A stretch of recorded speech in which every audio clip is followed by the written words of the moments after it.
assalamu alaikum bandiraɓe fulɓe on calminama goto kala inde mum e yettode mum weltare arde e plateau mon kadi yonta hande nomin heewi waɗirande on ni saaha kala chaque dimanche mi salmini hen yeeɓiyanke émission mi salmini téléspectateur uji Pindi TV mi salmini aussi technicien ji amen ɗi en jaggoɓe liggey o saaha kala ɓe salminama ɓe beltanama kadi mi salmini ardiɓe galle o mi salmini en rendo pulago foof mi salmini kadi yaadiɓe am ɓe donc ko noon kadi e émission mon kesso thème mon kadi kesso nomin kewi waɗirande on ni mi hokka konngol tan yen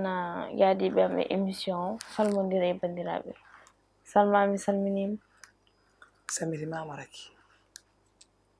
السلمت عليكم أولاد السنغال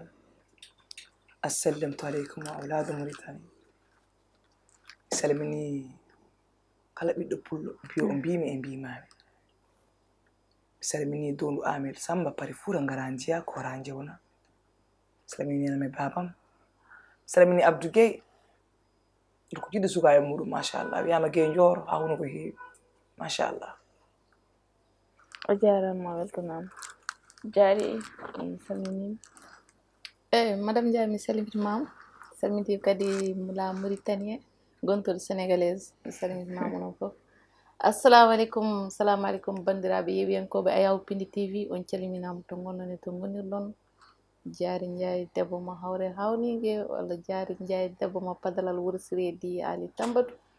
walla jaari Ndiaye debbo mo Magama e Litam o woni bayro boɗejo mi salmini on ɓe calmintoɗon bertoɗon mbeyroɗon ɗo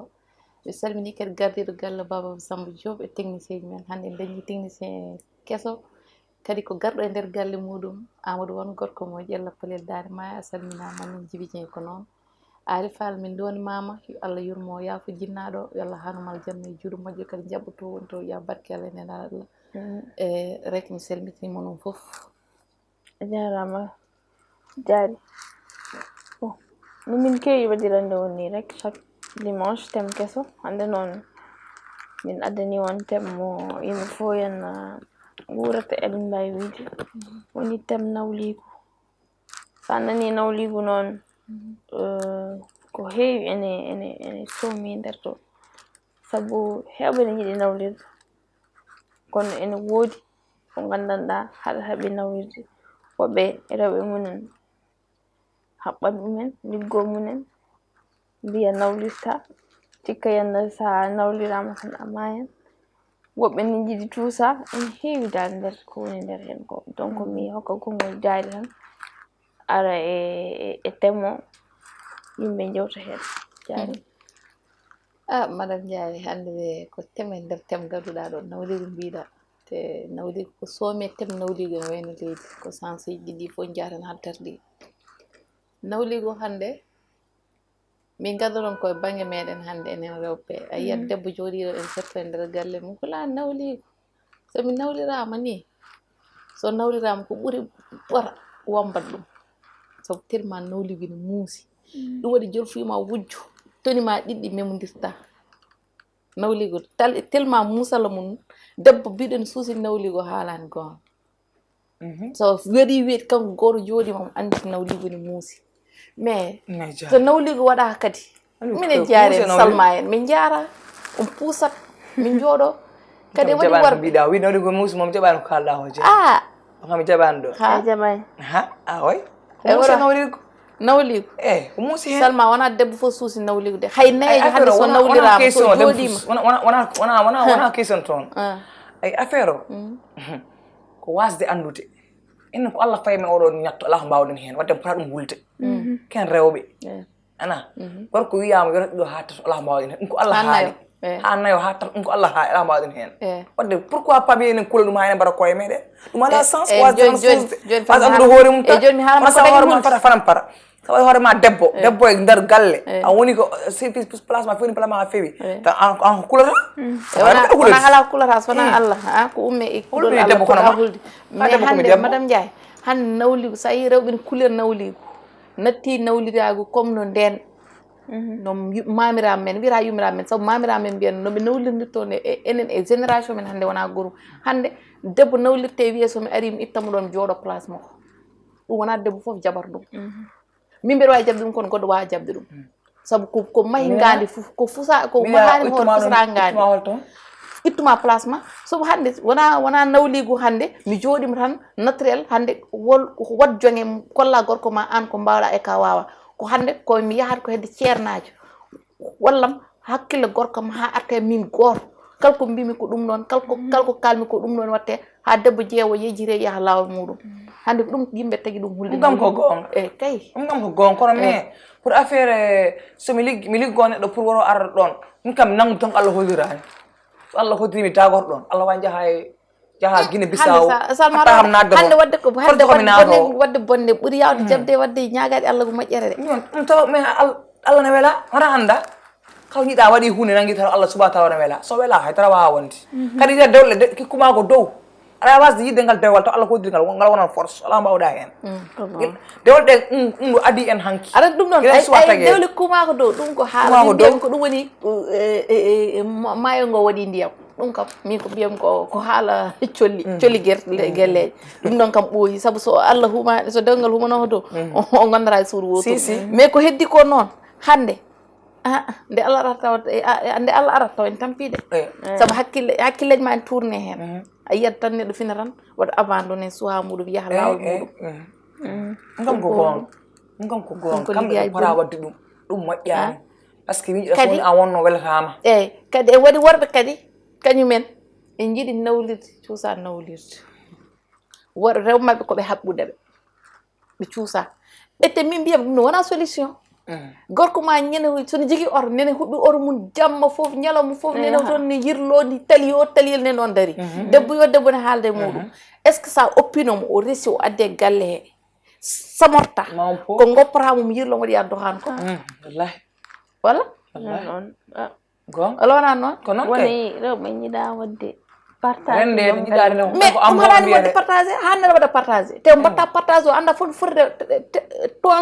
tonne rewɓe mbiyata neɗɗo goto tonne rewɓe mbatta partagé e nder gorko ma saabu jigui ko oto mum en wawi wiide ma oɗo heure ko oɗo heure jippotomi tawa jippa e oɗon heure en wawi wiide mbi jogui mission mbiɗa yiya taw yiyade koye debbo si ɗum woni bone o ara kam sa andi kam so woni aɗa jogui nawraɓe so yi kam a nawi nawlirade debbo goɗɗo ma andu o ko jaarude debbo mo mais mbiɗo mi yeehi mission anda holko waɗata mission to mais ça dépend rek min ça dépend tan muskam tan goppe worɓe resa ɗum min mbawmi ara muskam affaire nawligu he min tay ede goori muskam hen ede gotel tan muskam affaire nawlirgo on min wona haydara hollu ede goori ngel moy wona mbinama nawlir muus o mbiya muus aɗa ala mbiyani muusde ede goori muskam hen mbimam ko muskam hen ko ɗum jimmi haalde na kes nawligu ne muusi nawligu muusa yimɓe tan muusde kono muusani ede goori muskam hen woni holɗum ayna gorko ma ɗo feewa yima o adduma o resmani mo jogui droit goɗɗo adduma resa ɗum holko ɓuuri bonde wiye wona waɗa doha ɗum koye ɓuuri muusde mata ɓerde ɗum woni ko muskam hen ko mbiyami ɗo ko min woni fon fof wiye hande Djiby Dieng nana rewe kaari boowal te Djiby Dieng ne jogui deg mum nder ga ɗum yoɗani fewani kala ko waɗi o waɗi ɓuur avant ɗum ɗon noon avant nden wona noon accumo o resa mo yiiɗi o ɓe mbaɗon 2-2 on ha weela gasi non gorko moɗon toppita ɗum ha feewa mo fof ɓuura goɗɗo min ɓuurma wadde ɗum ɗo jonge gorko avant mo yorde yitte ɗuma yorde yitte ala so jananɗi ɗo wuurande wona ɗum sa jogui mo oto a jogui oto kora wuurande debbo kora wuurande a nanni premiére tan oto esama yaw yettade nanni premiére deuxiéme troisiéme quatriéme mbaɗa accéléré ɗum nden onon toon célibataire ko ɗum saabi onon kaldi ami ƴeew place moƴƴi aja kono onon worɓe ɓe naturellement kamɓe hayso ɓe joguima debbo goto walla ɗiɗi naturellement ha mbaɗi polygame gorko yiiɗi changement ko ɗum noon e joni ay gorko so waɗi changement heɗam haala ay gorko jiguiɗo kari ɗum tagi Allah windiɓe noon taw ay gorko mo gandanɗa hoore mo nani an a jogui rewɓe ɗiɗo tato nayo ɓe o dokka ɗum balɗe ɗiɗi o dokka ɗum balɗe o e balɗe no foti foof wonat jeegom manda balɗe jeerate so gorko goɗɗo wi yotta hen goɗɗuɓe bedda o joni nanamo won worɓe ko noon wala yurmomo yaafomo won worɓe ko noon mbayi hayso ko dañi rewɓe nayyi il faut jox ya bo ko ñawbe ben kay min fer mu wobe naturellement ko non bay wona affaire de nawli gu des fois won amari kam mari hemmem des fois mo mari gabe jidi rewbe ha burti kambe ko dum do fa famde won modbe ko non bay hon hen kam non hon hen non kam so Allah ma sha Allah di wari dumen wallahi fopotani comme no banam gorko amru wan hande kangon bami diwbor on demo jew mo ma sha Allah ona jew suñu wona jew gambo en way yide mi yellatande sa nay wa tugal wona me tudde rewbe re fuura ha wombir on sa ari ni ar jew gorko mabbe gonda liggey be woni hakkude mo gonda dara jira jumune hanken en bada fuñaaral en kirani jangar mais kanko ma sha Allah min jino mom de biyomi sum dañi gorko en wano badani madame won kadi saha kadi affaire wona affaire ala ni saha jonge saha nawli hulbin to he ko hulbin to ko he an des fois an je wal way adude jam limingel adu bon ada safan sa limingel adu jam kadi jeewade bon ko non to day gallo tiñi ona foko nani to way balle limbe jewbe nan baado wala des fois surtout nanya nawliraɗo mo gandanɗa ko cuhore dañi so hilaɓoɗoɓe mo influence nawmo e seremɓe ɗum hulɓini ko ɗum hulɓini walla mbiyama nawdirta o ko mawɗo o ko joƴinnom ɗo anda ko joƴinnom ma waɗi ni tawa ndeysan ayi min aɗa yiɗi nawliraɓe mbiyata ko miñiraɗe mawraɓe ko ɗum hawni hen min nawli ko on bay min ni somi dañi gorkam nawlira sohlajoom galam tan wadde neɗɗo da aysa andi affaire ne waɗa trop do hakkille ma ene miijo ɗum ɗon ay Allah subhanahu wa ta'ala o ya seyda ay ɗo ay Muhammad sallallahu alaihi wasallam nanga ligganoma nangi saha eden naam sallallahu alaihi wasallam ɗum tagi Allah jippini suratul nas e suratul falak pour yen ñangu ɗum kala wonno memarne sama ay neɗɗo o horma fagaru oɗa hoorema fagaru est ce que ay neɗɗo fof e waɗa hoore mum fagaru waɗa hay goto mi wiyani hay goto mi waɗani kono ɓandam ndu ɗum fewnu ha feewa kala boɗɗumi ko baltan thanks wallahi e ɓaran faati c'est ça la vie est belle oui ça c'est vrai machallah ko ɗum noon nawli ko ɗum hawni hen walla daña nawliraɗo an gadda jaam kanko adda fitin salamu aleykum waaleykum salam mbaddon tan yen o yuppema nebam walla o yuppema ndiyam gulɗam saha ko ɗum woni heewɓe saha ko ɗum min mbiyam ɗum jarani bonɗi ɗi ngala min somi andi mbeɗa mi suusa nawli mo nawlirde mbaɗat démissionné mi hoore gallamen mi yupparama diwli mi yupparama ndiyam gulɗam mi wartoraɗo mi haalta haalaji bonɗi mi fiyat kuulam tan mi hoore ko honnuma gorkam resi debbude lembel mi wawa ɗum digére mi hoori gallamen c'est simple comme bon jaari an ɗo joni mbaɗani nawle hande asib ha bonna aduna makko anta paaɗa kaso mayata hade wona zéro maranda onon asib tan jiɗon ene woni yimɓe ɓe nawlire taw ɓe ganda debbo ɓe mbaɗamo jugé ɓe mbiyamo ko ni woy ko ni woy ko ni woy an debbo oɗon a miijotaw mo artu saabu ko haysa diwi a denkima dewgal ngal so humama so pari ala ko mbawɗa hen ɗum jabru Allah kala hen haallaji bonni jomum nanta ene artuno e nder galle daruma nden yitere wiya o ko ni wino ham an noon hankkadi aɗa fijjay jalde aɗa fijjay joomum aɗa jalle mum cikka joomum yejjiri taw yejjirani walla ɓe haajuji mum en ngala hen aɗa nodda joomum en téléphone ngaji ƴetto yummiraɗo mum en ƴetto babiraɗo wiya ko kañum tagui gorko ma nawdir ko woni hen heddiɓe en koni kay haaju mum en ngala hen an sa jigui ko kaltuɗa haalde gorko ma fularno yikkugo goro jaari no waɗi graw wima foyre nde Allah huɓɓi say ni fata wallahi ça veut dire que so Allah hoddiri hunde wonat ala ko neɗɗo wawi ala ko kuli ala ko wonat Allah tan woni Allah ko tan goɗɗo ala kan woni godde e o kasi noon saha noon ko worɓe gonta responsable ji ɗi jiiɓa gallumen worɓe hade bona gallumen sababu ne ɗum noon sabu eɗen mbawi wadde ƴettude exemple série famille sénégalaise ay ko société o wurata ko tan ko ɗum noon ɓe mbaɗi ɓe koli wona jomum ƴefta wonta responsable kadi ko kalɗa jeewo ma foof gara kala lembin mi haalama kadi hen banggue goor kadi ko oɗo wino ko hay nelaɗo Allah sallallahu alaihi wasallam hay kanko ɓe wi comme no peɗeli men ɗi o jii hay batte forani kadi ɓe wi kala ɓurɗo e ma ɓuura e muɗum hen sahaji ko ɗum ɗon heɓata différence mabɓe worɓe ɓe ene waɗi rewɓe kañumen ko jeenguerat kañumen nguli ngala jaam hay sa addi jaam ɓe jupparen ko jeegue glace mo ganduɗa fof ɓe jupparen saaya mais en waɗi rewɓe kañumen ko hakkillaji jigui a faami keɓat kalko ƴewanno andini ko gorko kanko wuranno e nder galle ni mettum kañum so ari ƴeewu wadde ɗum effacé arani gorko cuhlel nandi kal puntuɗum koye mum fayi kañum cuhlel e wonde rawande e gorko fof ko gotum sa funti jomum tan a malama hande aɗa heɓatno hande somi tellima ɗo joni ole mi hande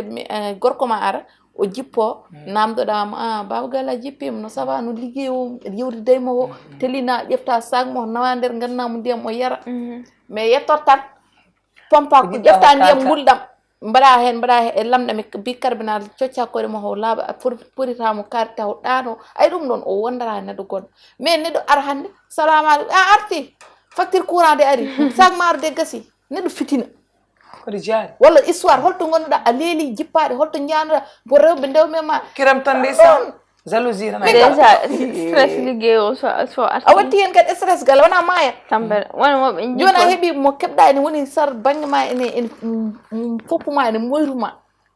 jawi tan joni o yoya waɗa bakkan jamla bëgg ɓekkan jamla bëgg deggal wawi jaari heɗami neɗɗo no wawi wade fof ko neɗɗo tan neɗɗo woto wi o wayi ni tan himi wuuram faya oya moƴƴani har mi tifagan wuurade moƴƴani mbimami ɓe mbi ɓurɗo e ma fof ɓuuray hoɗum moƴƴani har mi tifagan c'est pas bon ça o hawre wawde mo sermo sinno guurɗa moƴƴani ala a lori hoore ma si jaari saha wonto tonnotoɗa a wawa serde neɗɗo jaari mais ɓuuri bonde fof ko guurɗa pour soit on yo ƴeew change de o ƴeew change de o wuurade moƴƴani o ƴeew pause go tagi gorko kañum wuurani ala wuurade mom moƴƴani wuurade kala guurante o wona ɗum wuurade par ce que jammo yen fuga ma mbara wona wuurade fuga ma ɓe lora hande ay ko ñomɗo wona wuurade hande kan jammo lebal hande wona wuurade heɗen haala ma ñimmi haalde ko mbimani wuurake de comme an hay an hande sa woni so a resata o jogui coppiŋaji ɗiɗi goɗɗum hokkuma jaam goɗɗum hokkuma histoire ɗum ko haalande mi anda aɗa faami dokkuɗoma jaam ko on para so wona debbo jiɗɗo ko boni aɗa waɗi kam rewɓe kañumen jiɗɗomi yahay oya oppama haala faye goɗɗo oppere haala o mi effiste gurdama muccoɓe ren kañumen jiɗi mbëggel sauvage e waɗi rewɓe noon mbay mi kam kala dokkuɗum jaam ko on gonduɗo mbëggel sauvage kam ala sens mbëggel sauvage ne woodi heeɓi ha ɗon jaari aɗa heeɓi ha ɗon dokkuɗo defan wona e muɗum dokkuɗoma jamo wonde mum hokkama jamo mbaɗa ɗum dégage o ya goɗɗum ala kono so waɗi mbaɗa hokkama jamo fof mbaɗa ɗum dégage nden moƴƴata nden hewde ala min jaɓata mo jon aduna amana anda amana anda woni yimɓe nanɗo henna woni yimɓe nanɗo henna so ɓe ndesama premiére fois ɓe ganda haydara to ɓe ceerama batte gongol noon kamɓe ɓurat ni hay gueɗe jeeya o ñaadde jolfo wi ha ko konngol ko jolfo wi ko gonga te min mbiɗa waɗi hen d' accord sey neexul seyade neex wa gasi noon wadde arandi iraji mbanduɗa fof a suusata wattude suusta te a heɓat expérience de vie kala ko gandata ɗum ko gorko ɗum yiɗi an a waɗat ɗum koye baneeko mum tan jiɗɗa a ndewata a faami rewɓe jogui hakkille taw wala rewɓe yimɓe rewɓe ñomo rewɓe ñomo woni rewɓe suwaade rewɓe gandanɗa o haala belka ɓe mbawa ɗum kamɓe haala belka koɓe muuhiniɓe te debbo so mowni hinima tan boni ɓernde bonde o yeyata jogono ɓernde jeeyo julɓe bonat ɓernde saabu mowni hini ala wotoñ ƴeew julɓe ala sa julɓe ɗe non wona kamɓe mais julɓe ɗe hoore mum tegema haala julɓe ɗe tegema haala ari debbo ay debbo fitina moƴƴani debbo mo gandanɗa hoore mum so kanko sa yiye yeeso mum tan andata o debbo ko bonɗo so yettata homo min gandara rewɓe ne boni hay suwa mum en jettata ɗumen tellement bonki so kalima haala belka sikkata yawor ɗumen hen wona worɓe ni suusa rewɓe men no waɗa aɗa suusude aɗa ngol kulgol woni holɗum kulgol ngo hen ɗum a suusa bone aɗa mo anda bone anda so a heeɓi debbo ñaaɗo noon an a waɗat évité aɗa ɗum ɗo min mi yin debbo gorko mo fiya ɗum ha boni rewi ɗum oppa ɗum hay esi mo fi ɗum o fiya gorko wal debbo hoore mum hay goto yawa himo te ɗum ɗo min mbi wona ndam ndam kay debbo biyo kayum ko gorko ko mbër ala mukko noon debbo noonɗaɗa warami hay so woni gorko hay sa jigima ko hay goto ala min ala ma sohla ala fiɗɗi jamma mbara ha mi warami yafima way ɗum ɗon noon wittan ni tan koppi après yimɓe kadi gorko kam ko mbiɗa ko gorko ko cuhade so dañi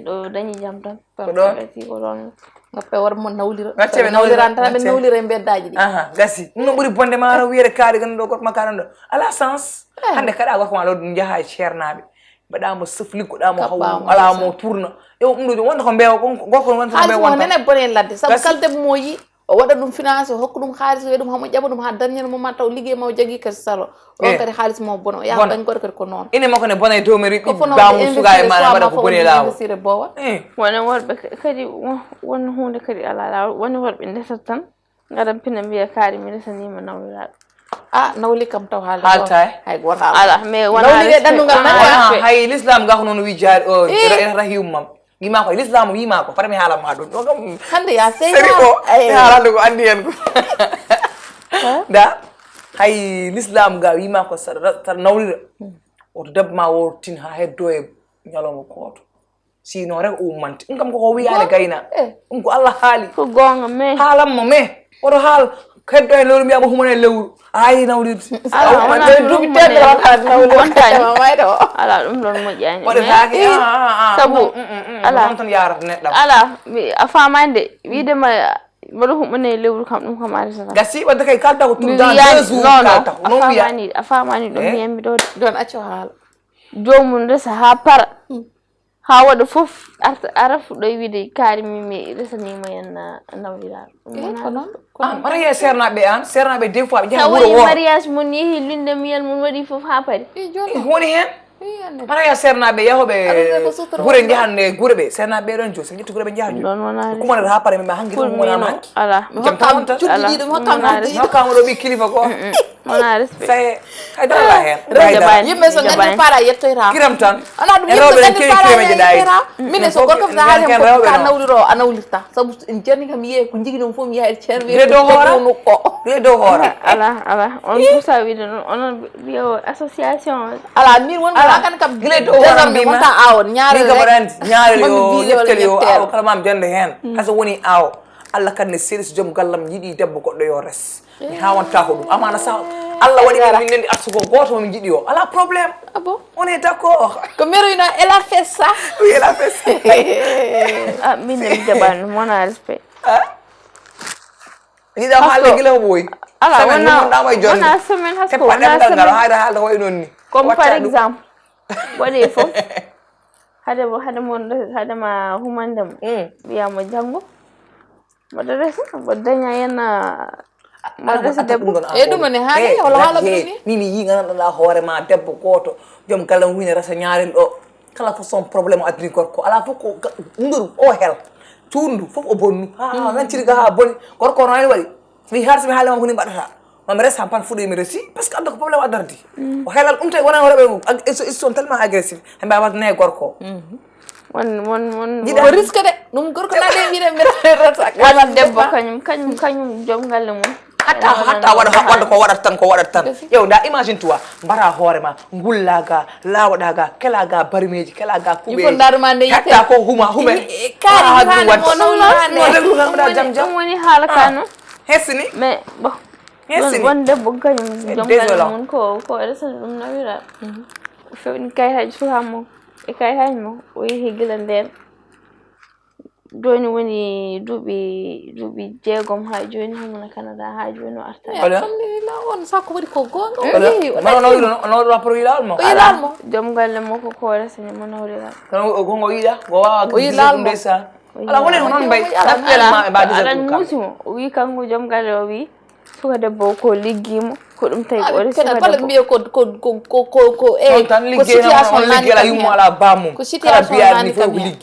liggey ham koram ala baɗum debbo ndeysan saka dara Allah o tan sigino o wi suka debbo ko liggimo he ɗum tagi o resi on walla tagal nadde hen ko holko jimmi walla ko ƴeewen walla moyen walla ɗi ɗo ko bolle poyɗe joni on ƴetti bagsuji mum tawɓe tan dal kala ko jiiɗen kala ko waɗa ɗo ken tawɓe o ronki yiide suka makko o ronki yiide hay go o wiyata o gila nden o yiyani suka makko ndeysan haydara ma haala kuma woɓɓe omon wonde yo naw ma on wawan yo naw ɗum ɗon yo naw haydara ɗon tigi nawlirde c'est ça rek hatta yimɓe nawlirde o nawlirde tan ha wuula ko ɗum wonno hen émission amen hande mais rek hol tem gurmu ñimi nande seetam fokkade yimɓe kaala hen sabu ko rewɓe fof o memi malgré ko waɗatno ko waɗi gasi kono kanko ne yo wattu hakkille makko debbo kadi ko yummiraɗo mo heɓe réseaux sociaux keɓa vidéo men da hol film ɗo men da ko ɓiye men da ko tane men da an film hoore ma keɓa nena min goto waɗi ko waɗi ko forani wadde ɗum o waɗi yimɓe mbaɗamo hen massa mbaɗamo hen kadi dal ko fonno wonde tan woni gasi kono oto waɗa hen masale yimɓe fof oto wi artiste aji ɗi fof ko noon mbayi non rewɓe fof mbayano kadi rewɓe fof bonani sabu rewɓe fof so boni kanko bonɗo sabu kanko debbo wallahi o addori ko hoore mo min ko ɗum mbiyami ko ɗon mbawmi hen han ɗeɗa balle réseaux sociaux ni ene metti surtout enen banggue halpulare ɓe enen ñamodira toon elle tan erraji mbawa wonde min mbiyami yen mbattu hakkillaji koye men kadi gartiren kadi hakkillaji men gandi kadi ko kalɗen sabu aduna o wona hande wona janggo wona ɓawa janggo hay goto darto haali a yahat tan goɗɗo ne ara ɗum no woni mbatten hakkillaji men kadi ko haali ko kanko maire mo haali o juumi kadi o foti ko yaltude ka wiya ko juumɗo sabu suwaɓe hande suwaɓe togoso keeɓa e réseaux sociaux en ƴettuma ne mbima ala golle bonde ko an hokkiri hoore ma mbima sakkima fof no yiruma no noon ɗatirtuma ko ɗum gadi noon pour e memde e réseaux sociaux seeɗa merci thank you very much ko gonga kadi en hawni tan kono ñande fof yimɓe ndiya ɗiɗo kawuji saaha kala mais cikkat ha yimɓe ɓe ko yimɓe haalta ko natata koye nofuru ñaam ƴeftira e nono ene hawni tan kadi ko jaari wi ko ça ne veut pas dire que neɗɗo goto waɗi ko boni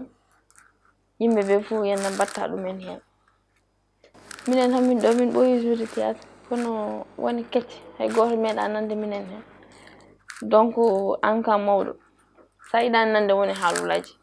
wot comporté o honno mawɗo ni mawɗo yo ñoot yo haal ko yooɗi yo haal ko feewi ɓuri ko haalta ko boni ko aɗa ɓeydo ɓurdide ena gueɗe ɗe murngal ɗo murngal donc noon no gonɗo e désert ni so wawi regla ko jolfo wiyata sa yi goto tawi no fawi min andu ko kalɗa koy sinon min tawma ha toon min tawma ha toon mbima min tawma mawɗo so dañi respect ni mawɗo so dañi respect mbaɗi hen signalé vittamen gaside mawɗo so dañi respect kañum hokki ɗum hoore mum sayma waynodire bandiraɓe ewa ko noon tan mais bon bandiraɓe am rewɓe ɓe gacce waɗa monɓe nawlira wonɓe ɗon waɗa tambambale waɗa dohnuji ɗayɗi ala sens gacce ɓe mbaɗa ɗiɗo ha tarsa so tawi maɓe gari goppaɓe nawlira kadi waɗa mi encouragé joom garma so yiiɗi hunde wallumo hen ay no yinma o yiiɗi no yiɗirma o yima o adduma ni so ɗi ko matana yo addu ono haydara anema ko nandi arsuko goto haydara ala hen la vie est belle bellen ha wela ko debbo donɗo e tammata on ɗo han haali no oɗo message la vie continue mayram ñang moƴƴo Doro Hammadi Aliou a salminama juurama debbo mo pari la France wuttema yooɗi yettimami ka moƴƴo ka debbo moƴƴo machallah mi samini bébé Tifa ene wonde joom galle ma a jarama no feewi ana weldata han wutte sako mbaɗa ko ñewtira horoma ala an nangi ha tiiɗi aɗa andi kadi bandiragal adi ala ɗam adi ɗam hanki ɗam kono a jarama siri ñang moƴƴo Doro Samba aɗan yoni a jarama Salma jaari ande koyngol ma minen kay hay minen ñemɓe jomin natti montirde dani dimo e ɗum ko ɓurti woyta amen fof gayna ko noon tan émission men wonno émission men hande ko nawligu ko mbiyami ko tan poussé kadi dokkon heddiɓe kadi palsuji jeeyi hen gueɗal ko noon saabu rewɓe ɓuuri hewde worɓe e ballodirat tan muñodiren ko enen fof nendi fandare saabu enen fof jiiɗen ko moƴƴo moƴƴu kadi jiiɗa yo bon ko jaari jaayi hande kam so jiiɗi jaari arɗe o rek ko américaine quoi hande ko madame Dia waɗi kam solal a jiyam jimmi ko ƴewde koye deuxiéme femme walla troisiéme femme mbaɗmi visé ha dimanche inchallah a jarama jaari e Salma on beltanama kadi haalulaji mbaɗi fayida machallah wadde femme mariée première dame uji ɓe mbi yen goppu yoɓe goppu yen ɓe naata wadde mbaɗen ɓe arrange tan yurmoɗen wona ko mbiyata ko rewɓe ne keewi donc nen ɗon tan kadi mi duwanima Ali Fall monteur amen ɗo to Pini TV mo dañi jinnaɗo makko ne aussi jinnaɗo makko debbo donc min duwani momo min biya yalla yurmo yafu mo reedi buban mo yalla harnu mo aljana kadi be boya sakanade mo duwanade mo barke o heddo mo ko dum no wonno hande émission amen mi salmini on kadi ha dimanche prochain inchallah so hawre welede Allah on jarama